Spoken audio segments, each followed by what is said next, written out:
You said yes when you meant no. Not because you didn't know what you wanted. You knew. You knew in the moment they asked, before you'd finished hearing the question, that you didn't want to do it. And you said yes anyway. And here's the part that makes it worse. You're not a pushover.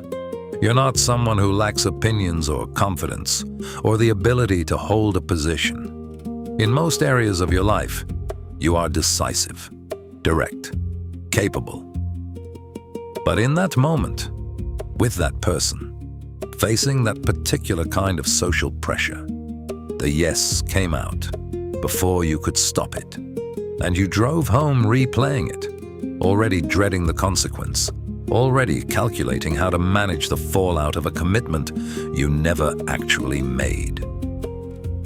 Epictetus had a name for what just happened, and his explanation for why it happens most to the most intelligent, most socially aware, most conscientious people you will ever meet is one of the most uncomfortable truths in Stoic philosophy. Let's get into it. Here is the counterintuitive truth about people-pleasing. It is not a behavior of the weak or the unconfident. It is disproportionately a behavior of the intelligent. Here's why. People-pleasing requires a specific cognitive ability, the ability to model other people's emotional states in real time, to read the room, to sense what someone needs from you, what response will land well, what answer will preserve the relationship, avoid the conflict, keep the temperature down. This is a sophisticated skill. It requires theory of mind, the capacity to hold your own perspective and someone else's simultaneously. It requires emotional attunement. It requires fast social processing. And it requires the ability to suppress your own immediate response in favor of a calculated one. Intelligent people are better at all of these things. They read social situations faster, more accurately, and with greater nuance than average. They can predict, with high precision, exactly what response will make this person feel good and what response will create friction. And so they give the response that makes the person feel good, not because they are weak, because they are capable. Because the cognitive machinery for social harmony is running at full power and producing a result. And the result is, say yes. The trap is that this machinery was built for short-term social survival. It optimizes for the next 30 seconds. The temperature of this conversation, the expression on this face, the feeling of this interaction, resolving smoothly.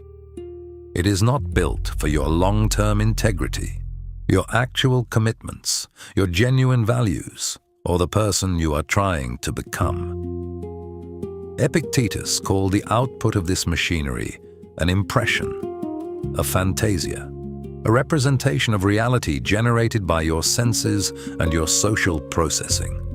And he argued, with full force in the very first lines of his discourses, that the single most important skill a human being can develop is the ability to pause before acting on an impression, to create a gap, to ask, is this actually mine? Epictetus opens the Enchiridion, his handbook of Stoic practice, with a sentence that has no soft landing. Some things are in our control and others not. He then lists with precision which is which. In our control, opinion, pursuit, desire, aversion, our own actions and responses. Not in our control, body, reputation, command, what happens to us and what others think of us. Now notice what is on the second list. Reputation, other people's opinions, the evaluation of your worth by external sources. The people-pleaser has built their entire psychological architecture on things from the second list. their sense of safety, their sense of worth, their sense of being acceptable in the world, all of it rests on other people's approval, which means all of it is permanently outside their control, which means they will spend their entire lives in a state of managed anxiety, running the social calculation constantly, because a thing that makes them feel okay is never securely theirs. Epictetus writes, "If you want to improve, be content to be thought foolish and stupid with regard to external things. Do not wish to seem to know anything." Be content to be thought foolish. To the people pleaser, this is almost physically painful to read. The entire system, the yes-giving, the room reading, the managing of other people's emotional states, exists to prevent being thought foolish, to prevent the face that falls, the disappointment, the momentary withdrawal of approval. And Epictetus is telling you that prevention project is costing you everything. It is costing you the ability to speak honestly, to act in alignment with your actual values, to be a person whose word means something, including to yourself. He goes further. Seek not that the things which happen should happen as you wish, but wish the things which happen to be as they are. Applied to people-pleasing, stop trying to engineer other people's reactions to you. Stop optimizing the response for their comfort at the expense of your truth. What happens when you speak honestly is outside your control. What you say is not. There is a specific version of people-pleasing that high-achieving, high-intelligence people are especially vulnerable to. It doesn't look like weakness. It looks like being excellent at relationships. You are thoughtful. You anticipate what people need. You smooth difficult situations. You make people feel heard and valued and comfortable. You are, by every external measure, someone who is wonderful to be around. And underneath it, you are exhausted, because none of it is entirely real. You are performing a version of yourself that has been optimized for social acceptance, and the performance is continuous, and the maintenance cost is your actual self. The one with opinions that might create friction, preferences that might disappoint, limits that might inconvenience. Marcus Aurelius wrote in his private journal, "The Meditations, remember, never meant to be read. If it is not right, do not do it. If it is not true, do not say it." 2 sentences.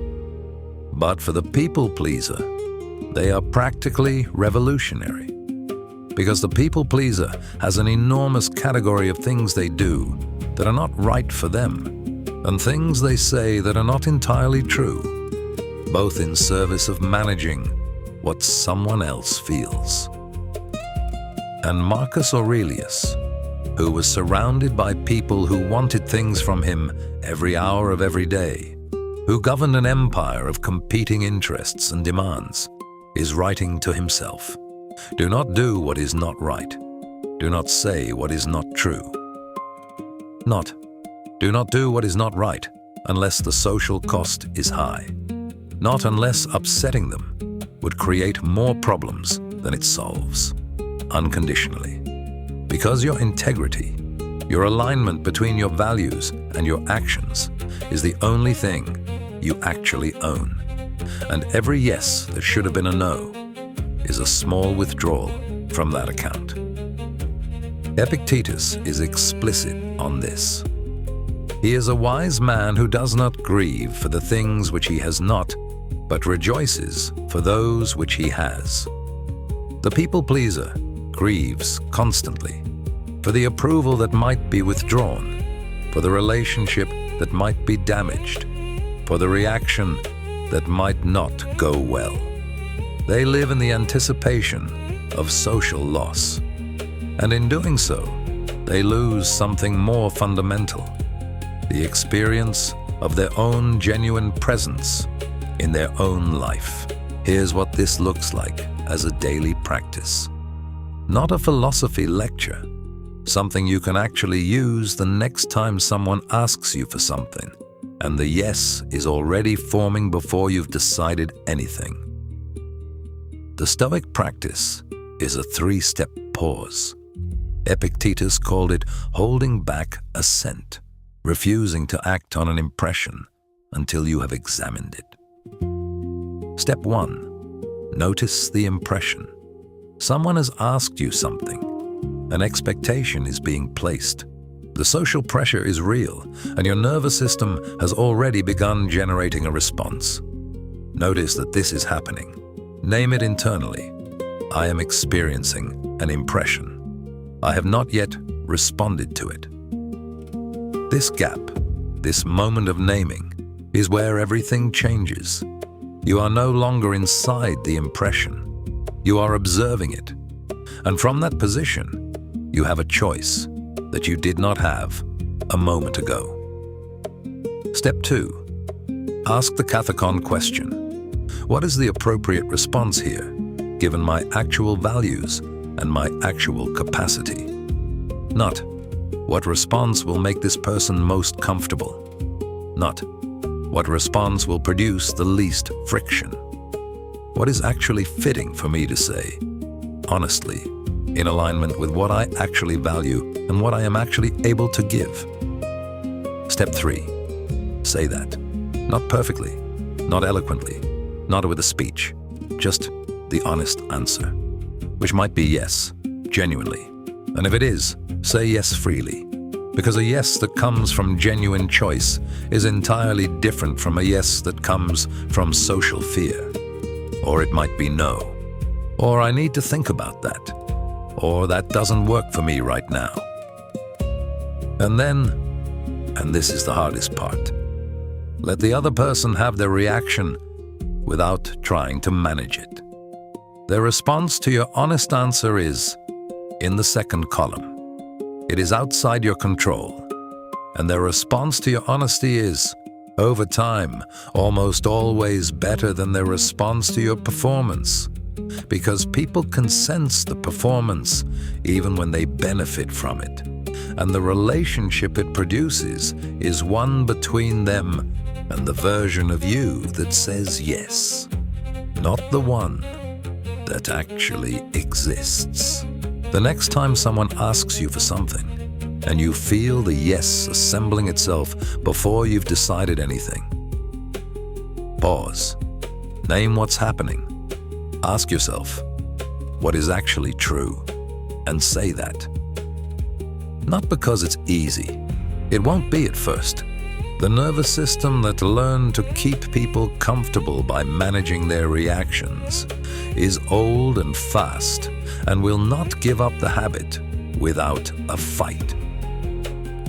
But because Epictetus understood something that your people-pleasing has been obscuring for years, you cannot be genuinely useful to anyone, as a colleague, a friend, a partner, a human being, while performing a version of yourself that was optimized for their comfort rather than built from your truth. The person who says what they actually mean, who gives when they actually can, who declines when they actually can't, that person is trustworthy.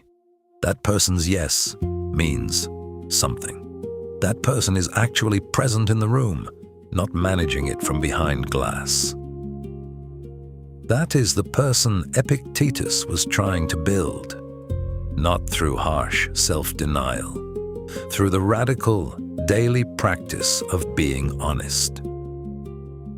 Subscribe for a new video every week. We'll see you in the next one.